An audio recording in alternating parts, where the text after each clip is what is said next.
Hello, this is my contribution to our live class this week. So I think one of my favorite topics that was discussed was differential reinforcement. That's something that as clinicians we use almost every day when it comes to skills acquisition or managing behaviors, or of course the combination of both. Um, so differential reinforcement, obviously there's different forms of it.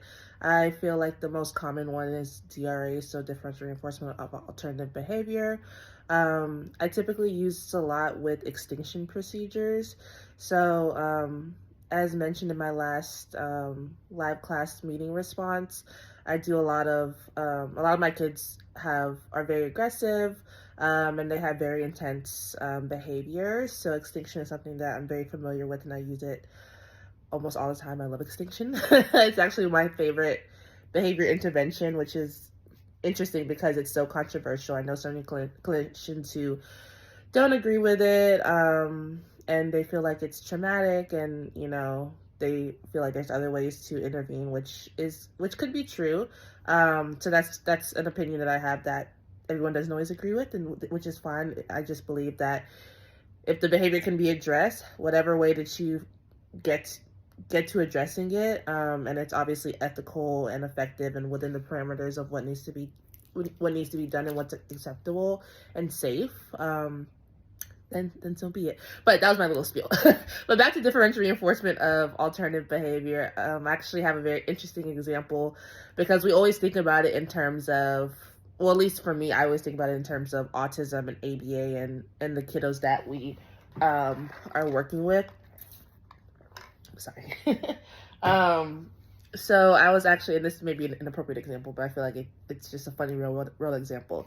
So one time I was hanging out with one of my best friends, and in the moment she was like drinking, right? So she was drinking some wine. So I was like, drink, drink, drink, drink, drink. So like you can see on her face, she kind of lit up. So like she starts chugging. And then she stops. So then I get like completely silent. So then, like, she starts drinking again. She's like, and I'm like, drink, drink, drink, drink, drink. So then you see she starts getting reinforced by me giving her that attention and saying, drink, drink, drink, drink, drink. But every time she stops drinking, I stopped giving her attention. I literally, like, was dramatic. I looked away. I looked at my phone. I didn't say anything to her. So, like, from the corner of my eye, I can kind of see her, like, looking at me, like, waiting for me to, like, give her some attention. So then she goes, Georgia, she calls me Georgia. She goes, Georgia, look. And then she starts drinking. So I'm like, drink, drink, drink. And then so like I had to explain to her, I was like, okay, I was actually like doing like a differential reinforcement. So obviously she's not obviously, but she's not in this field. So she didn't know what I was doing. She was just wondering like why I was giving her the silent treatment when she wasn't doing the intended behavior. So it's actually interesting to like see that real world example and like how we actually respond to that and we actually want that reinforcement. Um, so yeah, and I think kind of going back to the extinction thing. So differential reinforcement is a combination of reinforcement and extinction. So I don't know if there's a way to implement a DRA procedure or differential reinforcement in general without extinction. However, I do agree that there's different levels of extinction. So there's ways that you can implement extinction and not let it be so traumatizing to the client, of course, because too much extinction, I do agree, can be super traumatizing. I'm trying to look for one of the questions that you posed. Well, not you, but not you, Professor, but that they post. And then kind of touching just on like the SD in real life in our environment. So again, another topic where it's like when we think about SDs, we constantly think about it in like the clinical aspect, and not necessarily like in the real world aspect.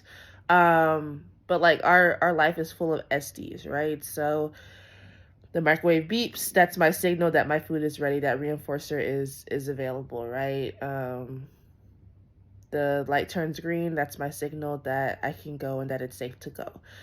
So it's just important for us to like understand these real world examples, because I also think that that'll help with like the translation of behavior analysis, because since we do use so much jargon And there's so many concepts that are confusing to people.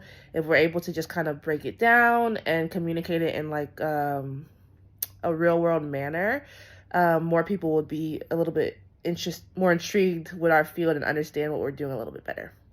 But thank you.